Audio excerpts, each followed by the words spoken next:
अल्लाह, मेरा शेर आया है।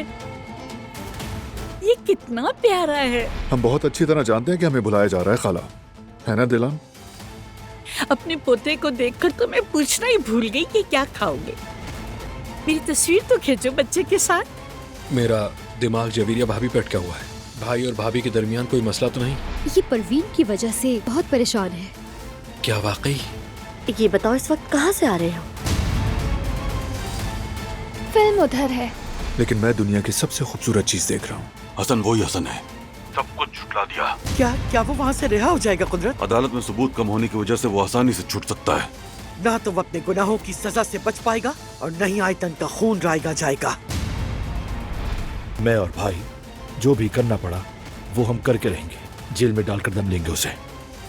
जब तक सबूत न मिल जाए हसन काराबे का ठिकाना यही होगा।